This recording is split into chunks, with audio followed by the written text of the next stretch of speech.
Hello and welcome to episode 3 of Get It Off Your Chest.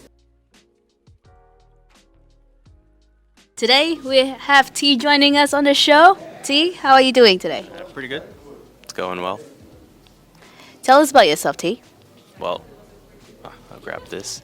Well, I started Jits about a year ago.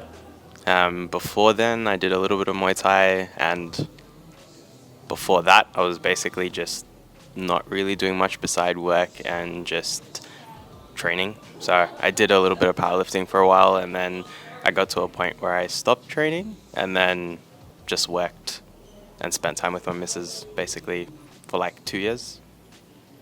Oh, there's the missus. See how the missus was like in there? It's like, I stopped doing all of this and spent time with my missus. Priority. Priority is, take notes, guys. We should have done this episode before Valentine's I Day. know, right? Actually, like, Guys, take notes. take alright? notes. Like, you got to spend time with the Of missus. course, it's about balance. Balance.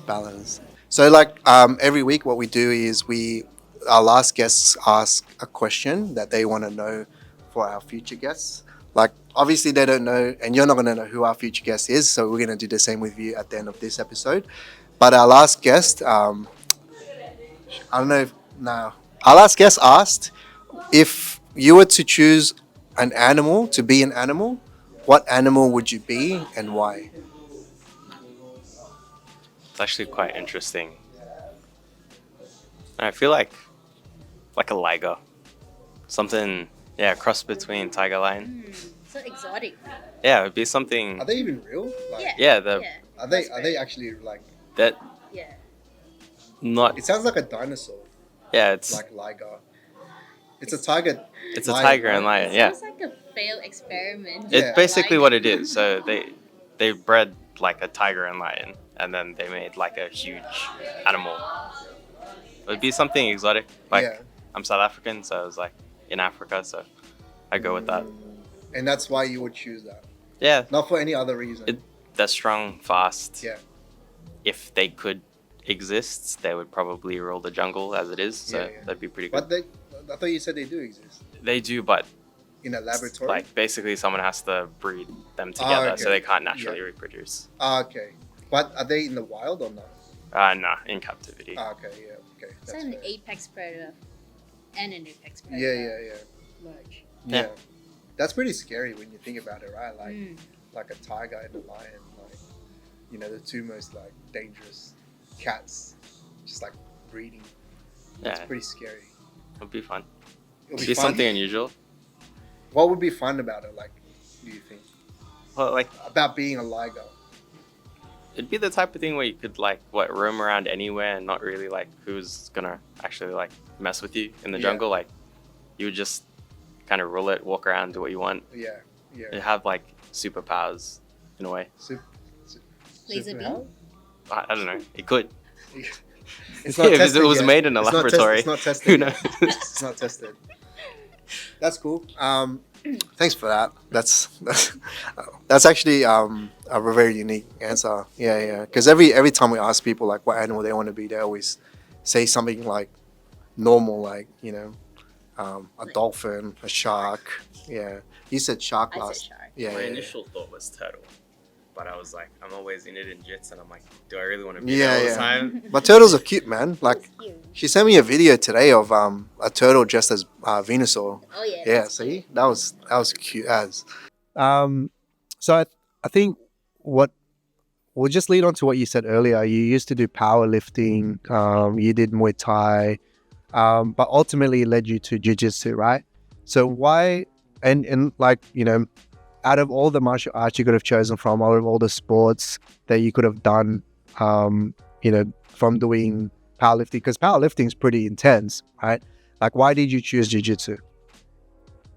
Yeah, so when I was doing powerlifting, it was kind of like my first entry into doing fitness. So when I was in high school, I was relatively like chubby. I didn't really do much beside like play games. So one of my mates at the time basically wanted to start gymming, and he brought me along. It was like, I think back in the day, Fit and Fast used to like, you could bring your friends for free. So we basically just split it, trained, got into it. He went bodybuilding route. I enjoyed trying to hit PRs and heavy weights. So I went that route for a little bit, but it got to a point where doing a powerlifting routine while working full time was really, really difficult, especially in my first job. I was 24/7 engineering support. So if something went wrong, you would basically get a call. So I would start training, you get a phone call, you'd cut your set in half, you wouldn't be able to train properly. Then it kind of led to not training for a while. Then when I was like kind of gained like 10, 15 kilos, I was like not too concerned, but I was like, oh, I probably should start doing fitness again. And I looked at doing martial arts. So my closest mate used to do like wrestling, MMA, was fighting in amateurs. So he recommended his gym to try out. So I did a few Muay Thai classes. They had Jits at the time there as well. But when I first saw it, I was like, I would say pretty intimidated. Like, Yeah. it was seeing a class of guys just rolling around, people getting thrown. And then like from an outsider, you're seeing someone guard pull. Like, you're like, what is, this doesn't look to me. So I stuck to Muay Thai for a little bit. The eventual goal was to get into Jits afterwards and, you know, try it out, see how it goes. But by the time that happened, COVID happened, and then all the gyms closed down. When everything started reopening, it was a bit of Muay Thai opened up. Jits wasn't allowed to open up because it was still kind of like too contacty. And then the Jits part of my gym split up. So I never actually got to try it. It was Evolution Gym. Yeah, so they actually were based where our Rouse Hill gym was. They were like the door next to it. Yeah. So before we got the Rouse Hill location, So they used to be there. convenient. Yeah, so it was pretty handy. When I saw the address, I was like, is it the same place? Yeah. But yeah, what led me to doing Jits was my mate was like, why don't you try something different? So he let me know about Club de Ludus because he used to train with Khalil back at AT&T or ATT. So I gave Khalil a call, and then he said to just swing by. You, your friend. Kyle. So I don't know. Kyle. yeah, Shout out to Kyle. I know. yeah, he trains with us now. So but comes like once or twice to the Rouse Hill side. Yeah, so I basically came to a Jits class, did the trial with Joe, and it was kind of like really unusual, like using break falls. Yeah. Didn't make sense, like the movements he was showing. I was kind of like on edge about joining. So after the trial class, Khalil basically was like, oh, you know, how'd you find it? I was like, oh, it's all right. I was like gonna head back home and kind of think about it. I would say at the time, if I went back home, I probably wouldn't have joined Jits, but Khalil kind of just went, why don't you stay for the next class? So I was like, yeah, sure thing. Stayed for the next class. And one of the other guys, I did the trial class with, Mark, he stayed as well. So we both did the trial class together, and it was kind of like I had someone with me. And as much as I didn't know him first time meeting him, it was like we're in the same position. Yeah. Did the trial class, was just kind of eye-opening to see like it was smaller people sweeping bigger people. I was just doing those simple drills. Like we didn't even do submissions, but just kind of seeing how everything is, you know, like a chess game essentially. It interested me a lot, so I decided to sign up and Very nice, man. Shout out to Mark. I know which Mark you're talking about. Rollies, is it? Yeah. Yeah. Shout out to Nick, man. I think that's cool. Like we spoke about that. We spoke about that with Pat the other week as well, where, you know, doing something with somebody for the first time, or even with Pem. Yeah, Pem, like I think every person pretty much just said the same thing. Like if you try something with somebody, it makes it easier for you to get into it and actually probably enjoy it more. And it looks like that's what happened with you. It kind of, we kept each other accountable in that sense, where it was like at the end of class, you'd be like, oh, are you coming tomorrow? And because they said yes, you kind of force yourself to go. Yeah. So, you know, it kept the consistency going. Like we were training every day, like definitely overtraining, but we didn't know enough to like actually overtrain to injure ourselves. So it was like, we just go there, roll, you know, get smashed by everyone else. And then for some reason, just come straight back and do it again. So I'd say it's always helpful just having, even if it's a random person, if you sign up the same time as someone else, you start the journey at the same point. Yeah. You don't know anything. For sure. I never heard about you. Like, did you ever have anybody that you started out with, or like you like that had like a impact on you? I started with my best friend. The reason why I started, I think I'll just cut the story very short. I started with her because she was going to university in Taiwan.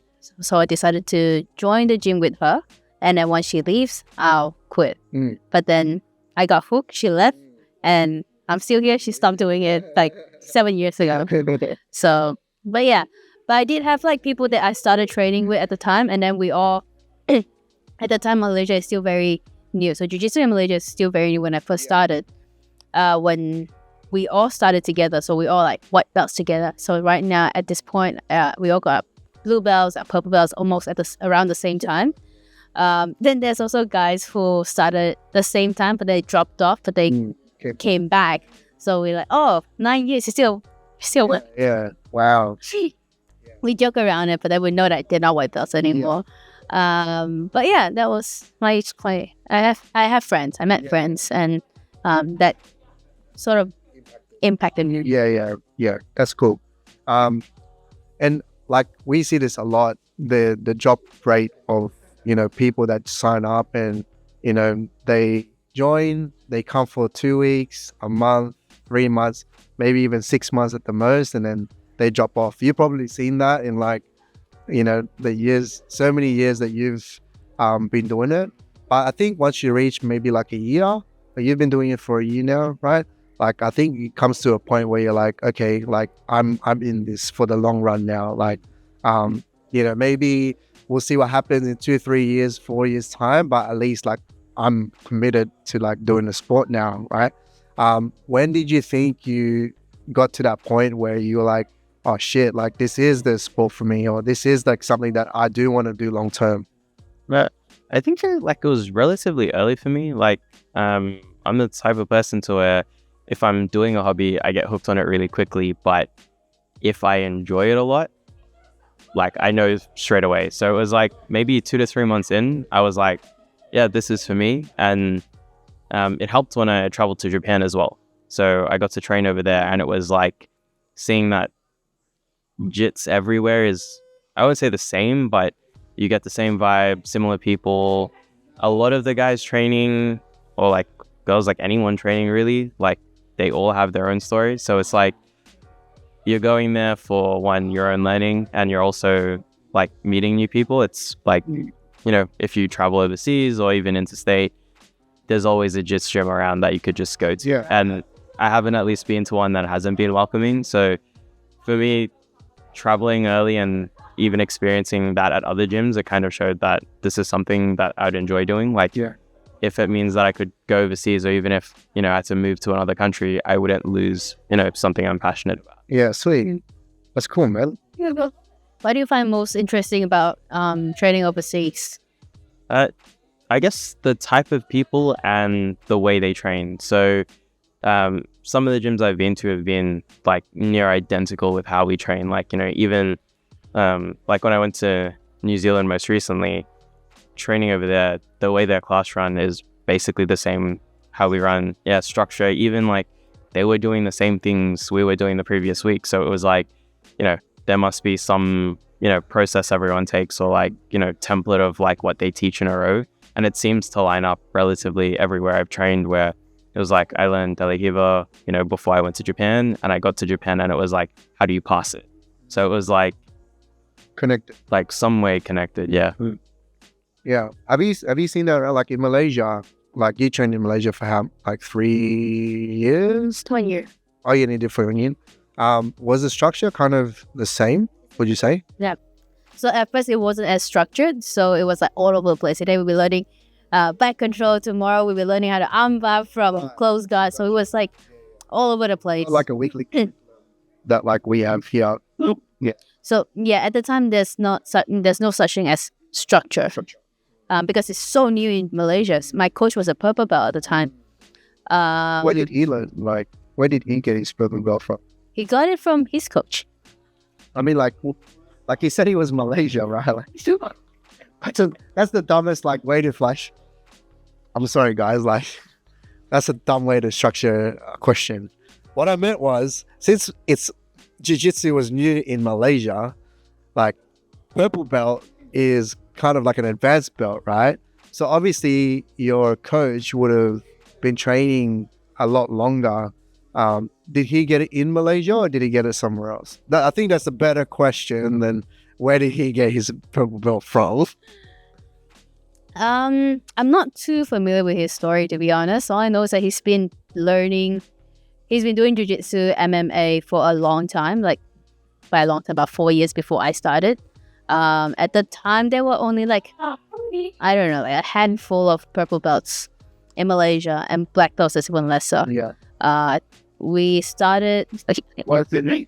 I don't know who he started with, but when I started training with him, he was training with Professor Pedro. Professor Pedro is a black belt, and I think 5th degree, something like that. I can't remember, but yeah, he got his purple belt from him, if I'm not mistaken. Is that from Grappling Brothers? Very close. What's his GF team? GF team, yeah. GF team. No, not GF, not grappling. They're like affiliated. Grappling. I've met him. GF team. What is GF team? What does GF team stand for? Grappling Fight Team? Yeah, but it's an affiliated with Grappling Brothers. Okay. GF team, Grappling. Yeah, I think so. They're affiliated together. Yeah. So when I first came here was a year after I started training within GF team. And then they like merged or something.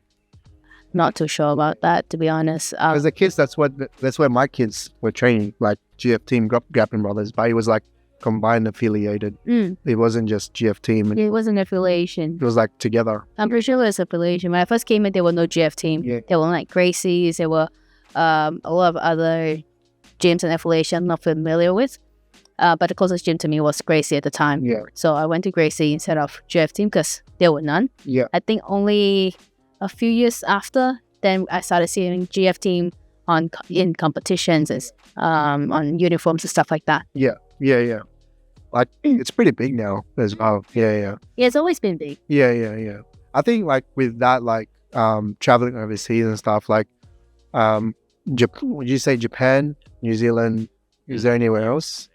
For you to say, like, what was like the, I guess, your experience of what was unique in the way the structure runs? Like, what was there a gym you experienced that had a different structure or a way that they did it differently?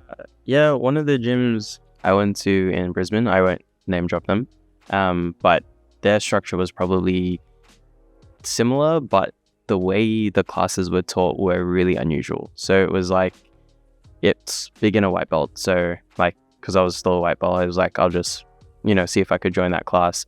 And, the trainer kind of had like a following, like the way it was run was really unusual. Like just some of the moves they were teaching. So it was like jumping scissor sweep to white belts, like stuff like that was really unusual to me. Like, and it was the type of thing where there was, structure to the class where they were teaching it in like steps, but they weren't explaining like dangers or like, be careful. Like at least most places. There's a safety aspect. Yeah.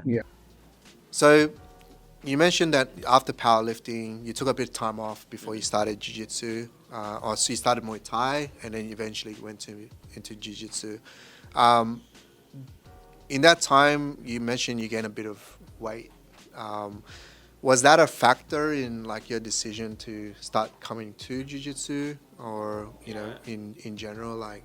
I think it was for me. I noticed it the most when I had my actual engagement. So when we were like doing clothes and stuff, I realized like all the stuff that I'd usually wear for it, I'd fit in.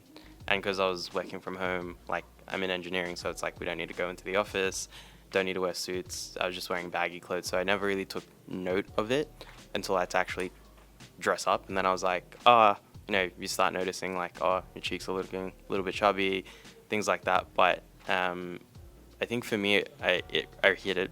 I realized when I weighed myself one of the days, and when I was training, I was basically at 67-ish kilos.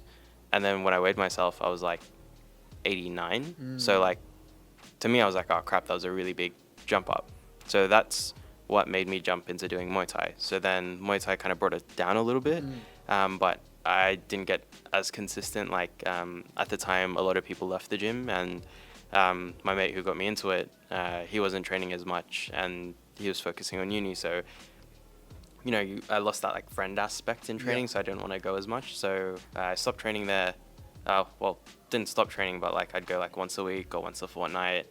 And then I started putting on more and more, and I guess I hit my top weight last year at about 96 kilos. And that's when I was like, okay, now it's getting a little bit bad.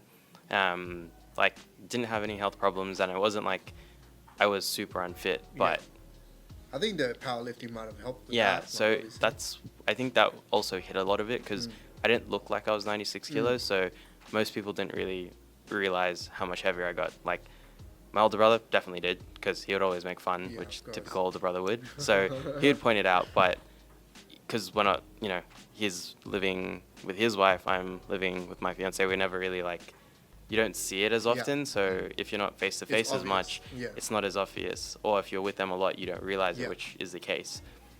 So that was the main thing where I was like, okay, I wanted to do something, but lifting weights, I didn't really have that interest anymore. Like powerlifting, I didn't want to go back into it. Even like Muay Thai, I didn't like the aspect of, you'd train it, you could injure your legs, and if you injured your leg, you couldn't train anymore. Like, it's not like it's in Jits. If you injure your hand, you could kind of train without using that hand, or like it's harder, but it doesn't really stop you. So for me, at least, once I hit that 96 kilos, it was like, okay, I've gained a bit too much weight. And then I kind of took the initiative on my own. So I think the important part is I made the choice of wanting to do it, because I think if someone else tried to like convince me to do it, I may not have been as, interested in actually trying to lose that weight. 100%. But yeah. So how much weight did you lose in total? So from then to now, I'm now 80 kilos, so about 16 kilos. Wow. Wow, that's a big drop. Yeah, that's huge. Was it intentional? Surprisingly not. The big drop wasn't that intentional. So ideally I wanted to get to like 85, 80 kilos as like a long-term goal. But it was just doing jits kind of naturally took it off. Like, I didn't change my diet. I didn't do anything like that. So I was still eating crappy food. And I was just training. That was the main difference, was I kept that consistent. And it was, you're doing cardio. As much as it's not like 100% like running or like lifting cardio, I was still doing something that was losing the weight slowly. And like the more and more I did it, the more I lost. And I think it was like after the first 3 kilos, it kind of just dropped off. And then the part that started getting me to lose weight was when I did the first competition. And it was either I went into the 100 kilo division, or I would drop to, I think it was like 91. So I had to drop under that. So that was the main. So once I was like 96 to about 92, and then the comp was at 91. So I was like, oh, let me cut for it. And it wasn't like, a super intense cut. It was, I was eating chips. I just stopped eating that, or I just reduced the portion. Just avoided eating those foods. Like, I never removed them, because if I did, I probably wouldn't have been able to cut as easily. But it was just being a little bit more mindful of like, you're having a little bit of it versus having like, a whole bag versus just a small bowl type of thing. Yeah, 100%. Did the weight cut also help you develop some discipline in in different aspects to help you that contribute to the weight cut? Yeah, so it was more so not to the weight cut, but more for jits. It was like, if I ate bad food before I came to jits, I'd feel really sick. So it was like, you would naturally go, if I want to enjoy training, I just avoided eating those foods before training. So I didn't remove them, I just have them after training, which kind of was like, a little treat for it. But it was, the more I did that, the less I had. And it was more like, I would make sure I would eat, a little bit better during the day. And it was like, if I wanted a quick snack or energy, it was just switching to like a banana, for instance. Versus like, oh, let me have like some, sugary food or something like that.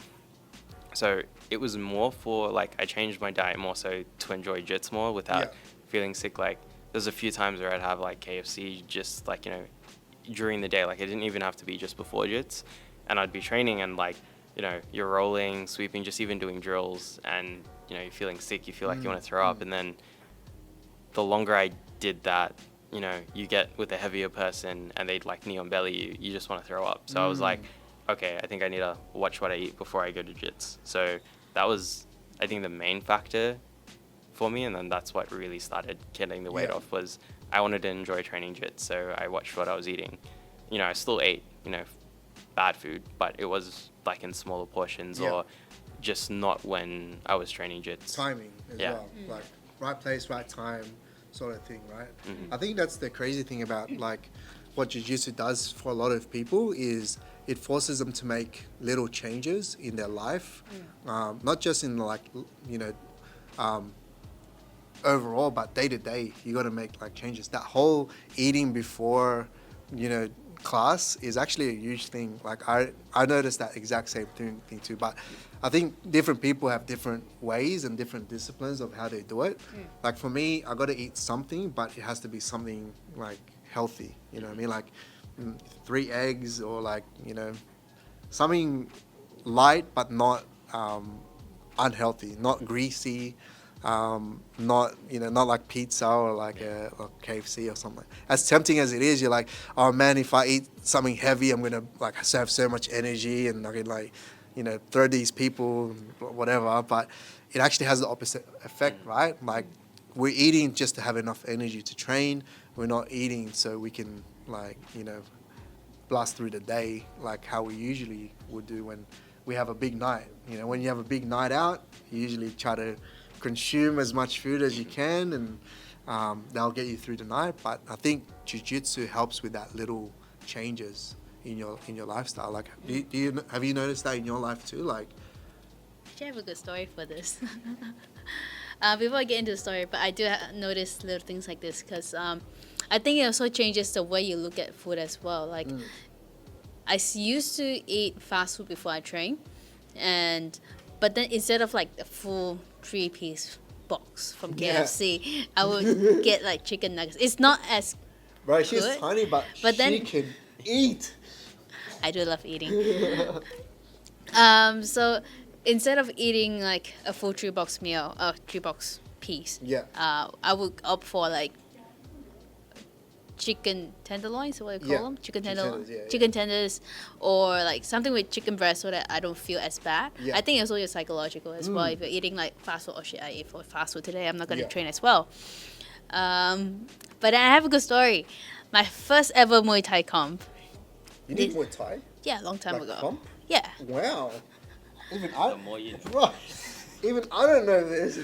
So this is like, I don't tell everybody this story, but I did tell a few people. Anyways, my first Muay Thai comp, I competed an hour before I compete. I went to Wendy's. This is in Malaysia. No I went to Wendy's. way. I had mac and cheese burger. No way. And I told my parents that, oh my god, you Oh are my crazy. God. What the hell eats mac and cheese burger? Did you have to weigh in as well, and like, or there was no like weigh-ins? I think we had to. I think we did. I did like weigh in the morning and then I have a whole day. Okay, yeah, gotcha. But then it was did it an an hour hour before the before. comp, Yeah. so I need energy. So I had that. I got bashed up really badly, so I never did Muay Thai anymore. But yeah. So that's how I realized, crazy. I didn't know. The problem was I didn't know. I was like, That was the first time 19. you realized, like, yeah. you know, I didn't even feel the what do you call them? The grease or anything? Yeah. I was just too busy getting beaten up the whole time. Gotcha. For like 3 But rounds. did you feel sick during like the No. fight? No. So after that, we went to grab French toast. Yeah, that's funny. Like this thick. That's funny. I think like when you do something athletic or you do sports your whole life, you kind of notice those little things. But for people who haven't really done anything sporty or done anything athletic their whole life and then start martial arts, I think that's when they start to realize like, oh man, I have to make these little changes, like and it's like forced changes, right? It's not even, if I do this, maybe I can do it next week. Maybe not week after. It's like, no man, if you want to train well and you want to do well, you got to do these things like now. Like you got to make these changes like right now. But it's you telling yourself that. And no one else really tells you that, which is a crazy thing, right? Like no one really tells you like, oh man, you need to stop eating KFC. Like you need to stop doing this, because they don't know how you eat outside of the gym. Like only you know how you eat, right? But it's crazy when you have epiphanies of going, if I eat KFC and a 3-piece feed, I'm not gonna do very well. But if I have 2 chicken tenders, it will be fine, you know. But that little change will progressively, either make you train better, at the same time also help you with weight loss, right? Because if you're used to eating that consistently over time, and then suddenly you're like reducing that to a little, to bits and pieces, I think that's what really really helps. Is that what you think? Yeah, like, is that something that you feel those little changes came over time? Like, what other changes do you think you've made, in the year that you've been doing jiu-jitsu? Yeah, so I think also just like your time management, you get naturally better at it because you kind of just go to prioritize jits. So it's like, you know, for me, my work was really flexible. So I could kind of work anytime during the day as long as my work was getting done. I could work in the evening, I could work in the day. So I kind of, would just wake up whenever, work, work a few hours, Pretty do good whatever. life, Like, I was chilling. Like, I was lucky enough to be able to do that. Yeah. And then it was like when I started Jits, I was like, oh, I can't work. Like, if I work too much before Jits, I'm too tired, or like I'm not in the right mindset. But when you do Jits and you come home, you're tired. So it's like, I don't want to work after that. So it kind of brought my sleep pattern and everything a little bit more normalized. So like for me, I'm still a night owl. So like I'll, work, finish my day, do Jits, and I'll probably still be up for a few hours. But back then it was kind of like, I never had that time management. So doing that was a little bit better. It was like things like, going to bed at the same time with missus, things like that. It's like those little things, kind of everything just is a little bit up. Fiance. But yeah, you notice all those little things start to improve, like even just spending time with people, like you kind of get used to just, hey, you want to do it at a particular time, or you're more time wary because you either don't want to miss jits, or you may avoid doing things that will like cause you to miss jits. So I would say that that was the biggest thing for me, outside of actually like the weight loss and things, was my time management got a lot better. Just, well, I say better, but all that time just went to jits instead. But in terms of like going to sleep on time, things like that, that all started normalizing. And then the whole food thing, like I'd prefer to eat a little bit better now than I did before. Like I still eat junk, but if I don't eat junk one day, I don't really care as much as I did before. Now it's like, I'm happy to eat something a little bit healthier, or even, it doesn't necessarily need to be healthier, but it's just not fast food. Yeah. And you feel less guilt. Yeah. Like when you train, like I feel like when I train, I feel less guilty of, eating something, I'm not very strict with my diet. I don't really have like cheat days or whatever, but I feel like when I train, I can have a bit of a little extra treat on the side. And I think that's what it does to you. It makes you prioritize like your life around it. And you said it well, like time management wise, I think is a big thing that changes for everybody when they start doing jiu-jitsu and even other martial arts. But, obviously we do jiu-jitsu together, especially when you start ramping up, right? Like someone who was doing 2 days a week, for the first 3 months, and suddenly they want to do 3 days a week. They got to make changes to their life to like fit in that third day. And then suddenly you want to do like 5 days a week. You're like, oh man, I got to prioritize. Now we've got judo as well, right? Like, never really did Saturdays before, and it's just like, oh shit, how do we fit judo in? Oh, comp class is here. Like, oh shit, how do we fit this in? By the time you're like doing 5-6 days a week, but all that 5-6 days is actually benefiting you in the long term.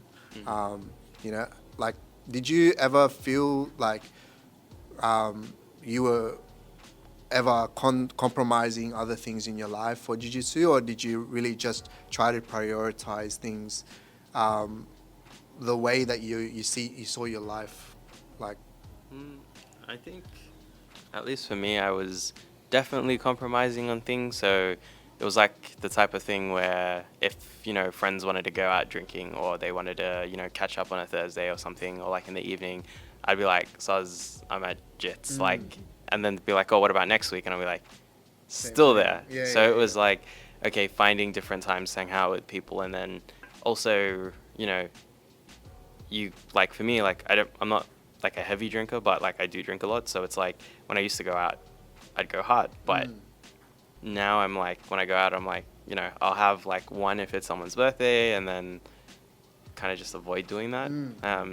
But yeah, it's like I definitely made compromises. I've definitely gotten better. Like at the start, it was just jits. But now, you know, like I'm happy to be like, okay, you know, if my fiance wants to do something one night, I'm happy to like, you know, look at whenever, like skip the day.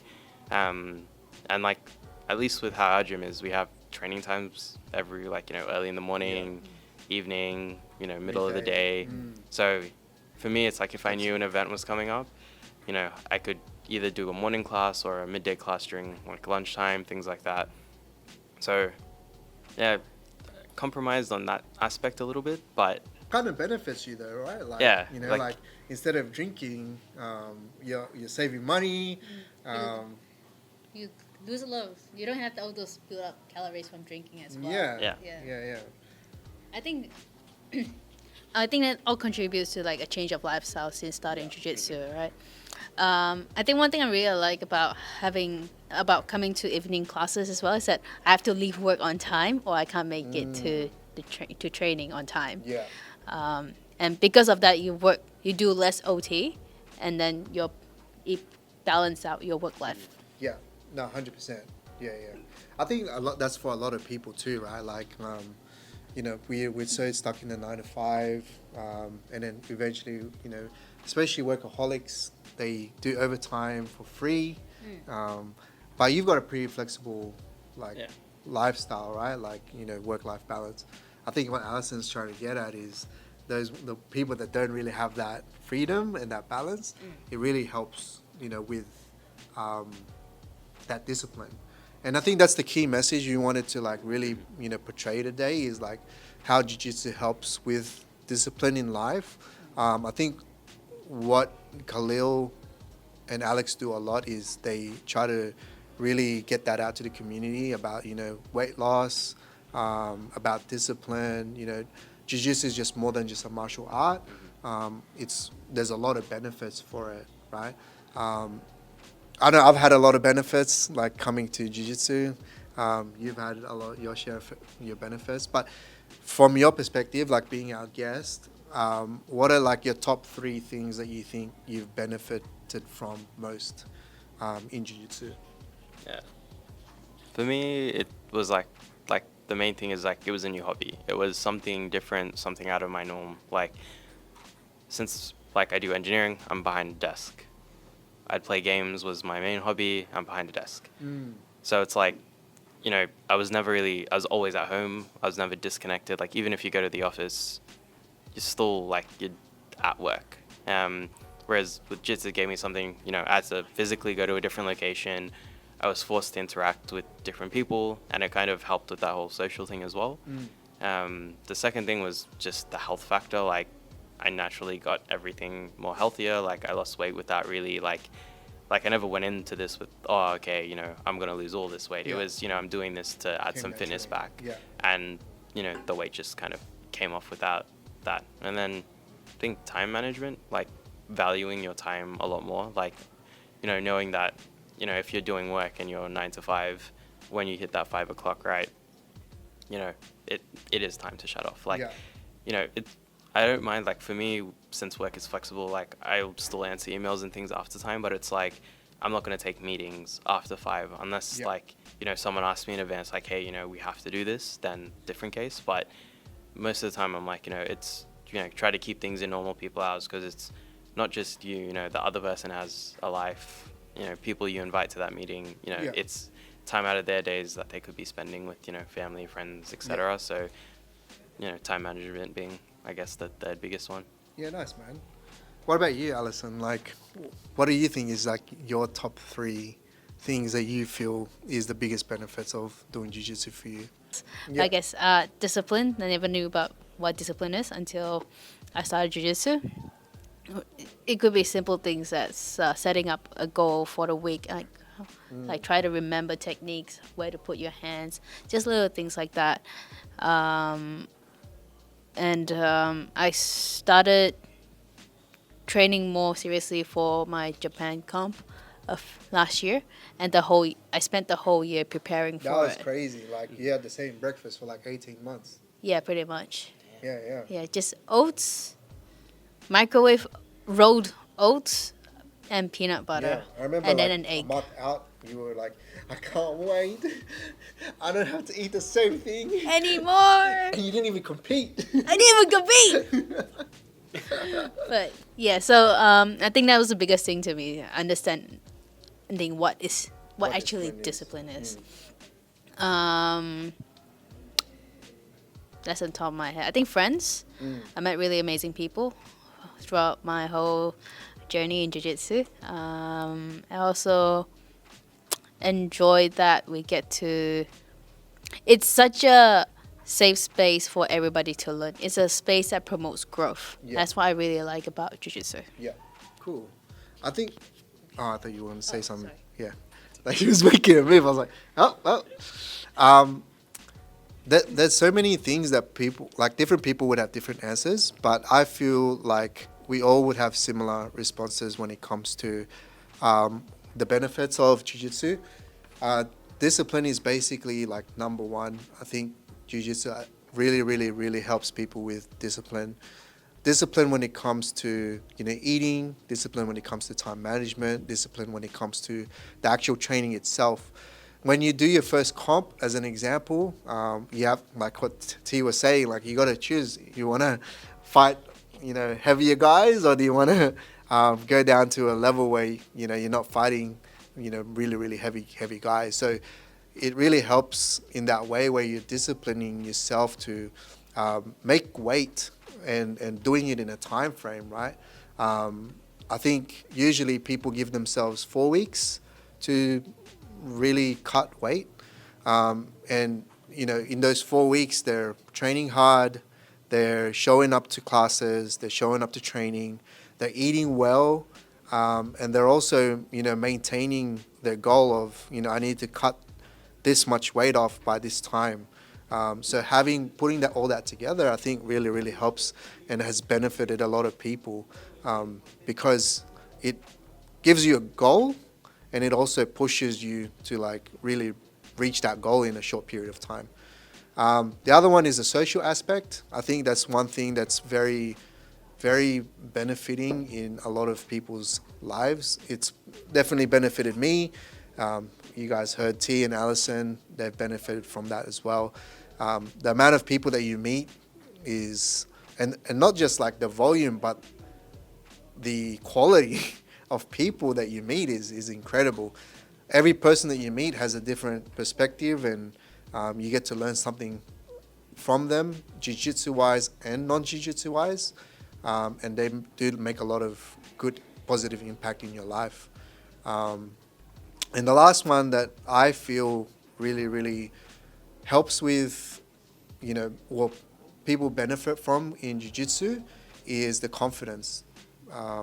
Confidence in yourself, confidence that you can achieve what you set your mind into. With the weight loss that we were speaking about, having, I think just in general, when you look good, you feel good, right? Like, when you start seeing you change in the way that you look, the way people start seeing you, like, hey man, like you've lost so much weight, like you look so good, like it really does affect your confidence, like very positively, right? I know in this table, we've all kind of had our weight loss journeys. Like I was a really chubby, like fat guy. Yeah, you had your fair share of weight. Like you just told us your story, and but one thing that really benefited this table is I think those three things. Do you guys agree? Like, yeah. Definitely. Yeah. But yeah, I think the message we wanted to get out here today was, what jiu-jitsu can really do for your confidence and for your life. Not just, the cool things that you're going to learn and the cool things the moves that you're going to do, but also the things outside of that. Yeah. So you mentioned competing earlier for the first time in jiu-jitsu. That was within 12 months of training. Was it under 6 months? I did my first comp with like 3 months under my belt. So that was very different. Like, that whole experience was very unusual, I would say. Like, I've never had to prepare like for a competition before, so grappling industries being my first one, I basically just focused on making sure I was at the right weight, and then I just went to do the experience. I did have a very unusual experience because my match got brought up 40 minutes early and I had no coach. So for me, it was just myself, my fiance, and the other guy in his whole gym.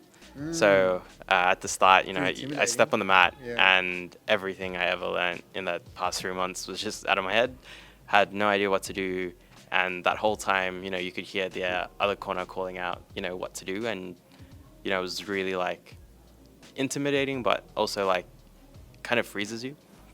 I think a good thing about grappling is you get 4 matches. So like, I think midway through my second, Coach Joe came, that started easing it in. You have someone talking, made more sense. And then, by the third match, Khalil was there and I had him for my last 2 matches, which, I progressively got better in the matches because, you have that person in your corner. But for a first time experience, it's really cool. Like, the whole process about, weighing in, catching up with the team, having the team there, it's pretty like awesome. Like, for me, I enjoyed it. Like, as much as I lost all 4 of my matches very quickly, it was just a brand new experience, something that I was like, I would like to get better and actually try, which, got me to train a little bit harder and a bit more focused, like understanding like the rules, like how do points work, stand up, stalling. We always ask, like the last few guests we've had, we always ask them to give advice to people who was going to start jiu-jitsu for the first time. But I think on competition and you doing it so early on within your journey, what advice would you give people who are thinking about doing comp for the first time, and are kind of on the border of not deciding and being indecisive? So on top of that, what if they're like someone who just started jiu-jitsu and then they're like, oh, there's a comp, it's kind of interesting, but then I'm not confident in my jiu-jitsu? Yeah, so on both of those, I would say talking to your coach is the best thing. Like, I did it on the recommendation of Khalil. He, coach basically said, a comp was coming up. Are you interested? And I was like, sure thing. If you want to compete, I would say talking to your coach is number one, probably the easiest thing. They'll give you, the reality check of, are you ready? Like, do you know enough? Like, your coach isn't going to send you in if you can't break fall properly, and then you get thrown and injured. So it's always good to get that bit of reality check from your coach to be like, am I ready? Can I do my first comp? Second thing is seeing who else is doing it. So maybe doing comp with someone else. Like, when I did comp, Siobhan was also doing her first comp as well. So, I went in with someone else for the first time. Just knowing that is pretty important. And if you're interested, just even going and watching. Like, you don't need to compete. Just go see your teammates compete. You'll get a different perspective. You'll see the vibe. Like, for me, I don't get too nervous when I step on the mat now, as long as I see someone else compete before me. So if, one of you guys are competing, or if I see, like, any of the comp guys go in, like, seeing them go hard kind of, like, relaxes you, and you're like, you want to do well, you see them do well, or, even if they get beaten, you kind of want to do better. Like, you want to be like, oh, get one back for the team type of thing. So just even watching, supporting the team would be really good. It would give you a good understanding of if this is something you want, because it's definitely intimidating. Like, it isn't for everyone. So if you just started jits and someone's saying, oh, do comp, if it's not for you, like, don't push yourself. You can always do one or just experience it, but I would say unless you really want to give it a go, you don't need to push yourself for it. And also just talking to anyone at the gym, you'll see at least half the people we've trained with, I know, haven't even competed. Whether they be like blue, purple, brown belts, they may maybe competed early on but don't compete anymore.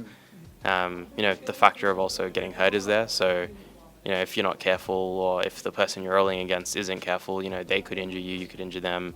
So it's also that factor of, if you rely on your limbs to do your day jobs, maybe think about it before, like, is it worth, going in and then getting your arm broken? Which, not to say that happens. I'd always say tap early if you feel pain, but, something could happen, so it's always good to be wary about it. For sure. I think when adrenaline kicks in, you just want to go for the win sometimes, and especially in comp, it does hinder your thought processes when it comes to tapping. So, in your opinion, what is the biggest self-limiting belief that people will have when starting jiu-jitsu? Yeah, so I think it's the main thing, it's you. So it's like you just saying you don't want to do it. So you're the problem. Basically, yeah. What we're saying is you're the problem.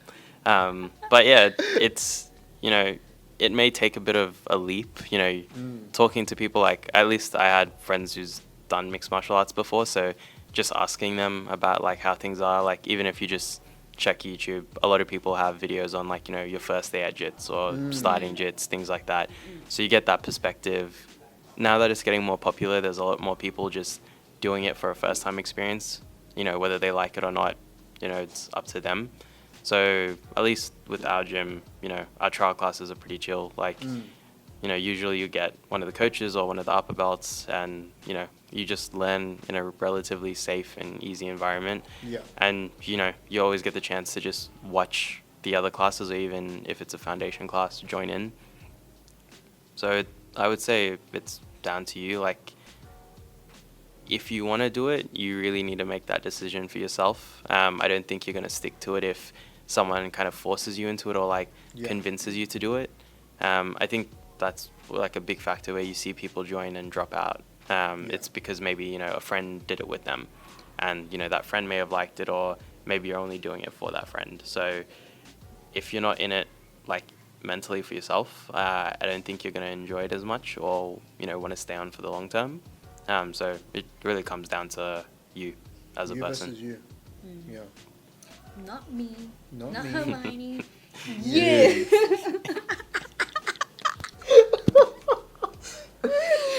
Oh my god. I think it's true though. Like, at the end of the day, like, you got to make the choice to, like, train. You got to make the choice of you got to be here. We've said it over and over again. The hardest part of training is coming to the gym.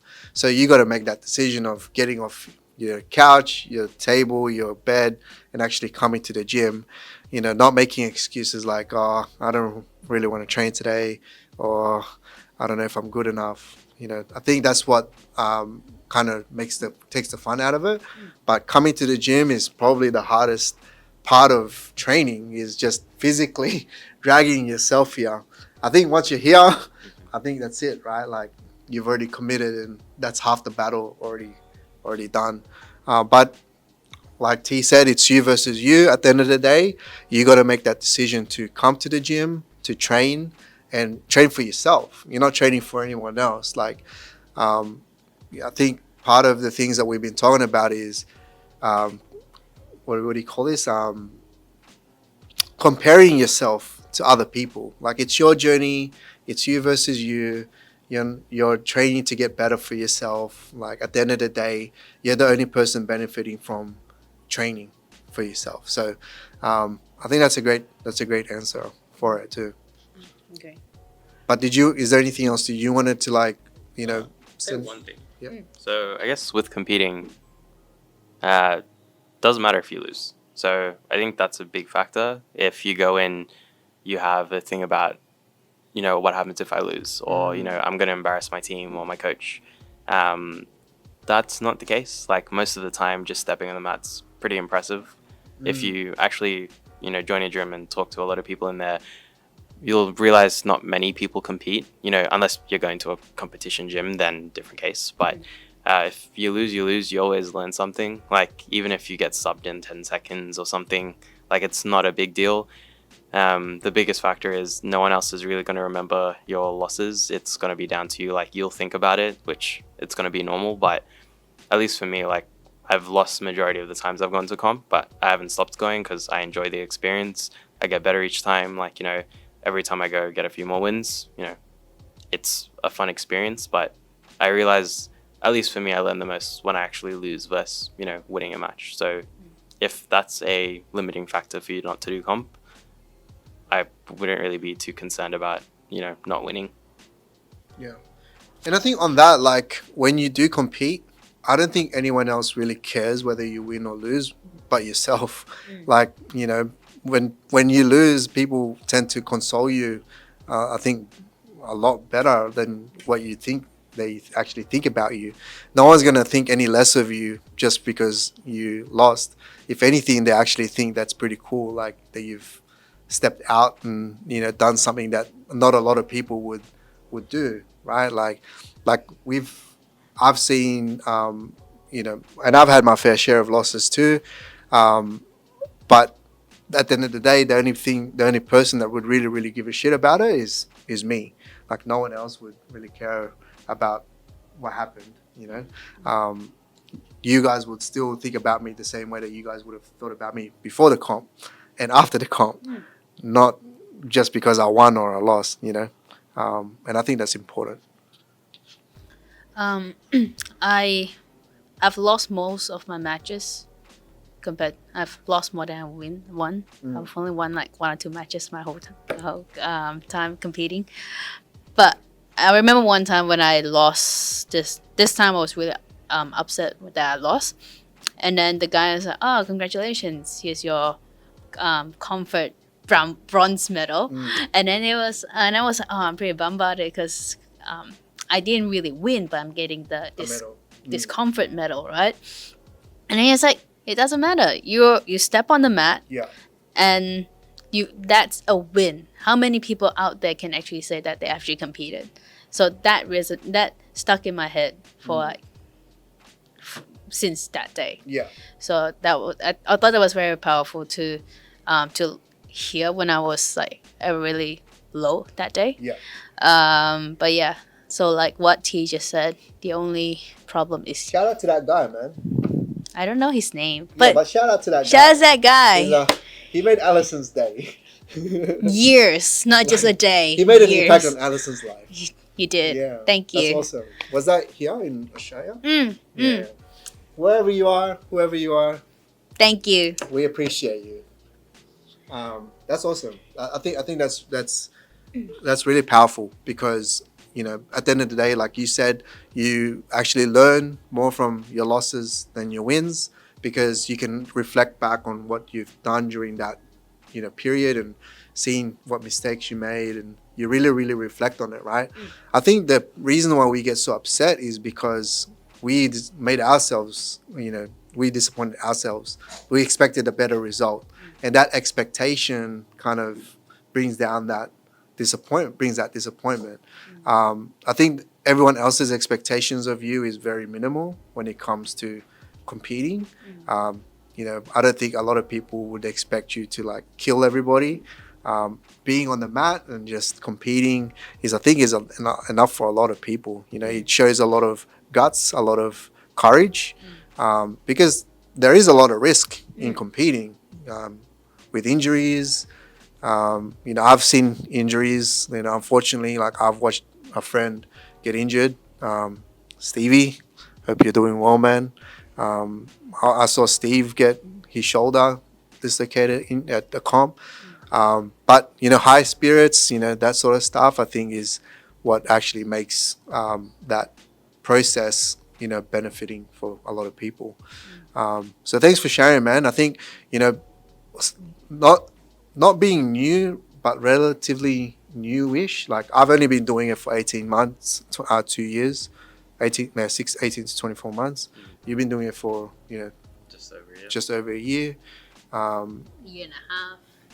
You've been doing it for 9 years. 9 years. So in comparison to Allison, like, you're not new, but you're relatively new. But so I think hopefully this will help newer people see a better light in, jiu-jitsu in general, but also in competing.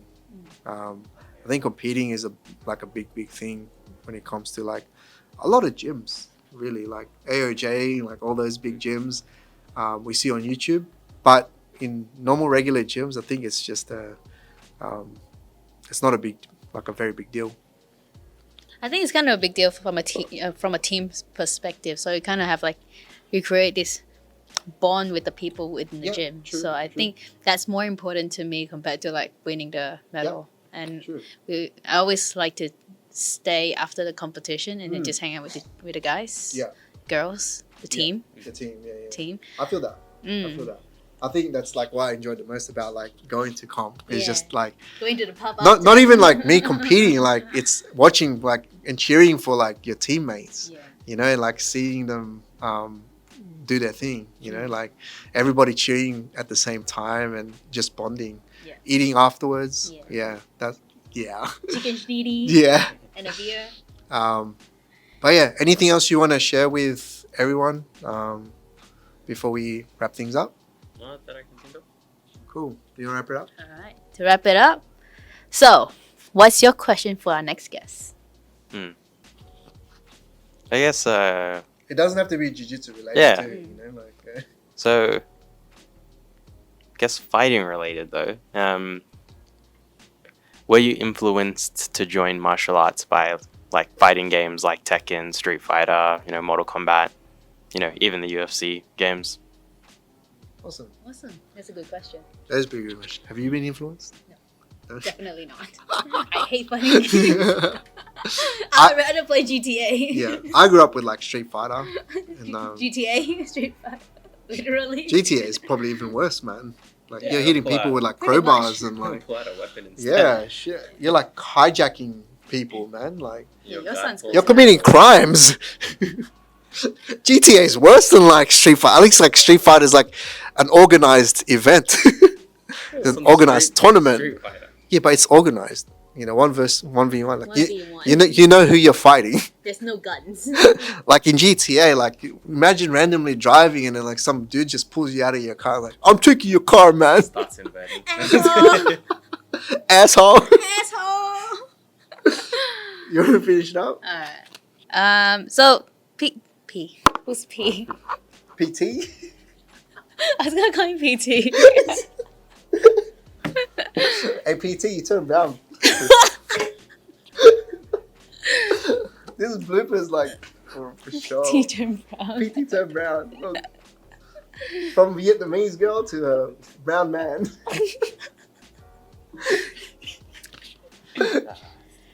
Alright. More of the story. Not me. You. You're the problem. Thank you so much, T. Thanks, bro. Appreciate you.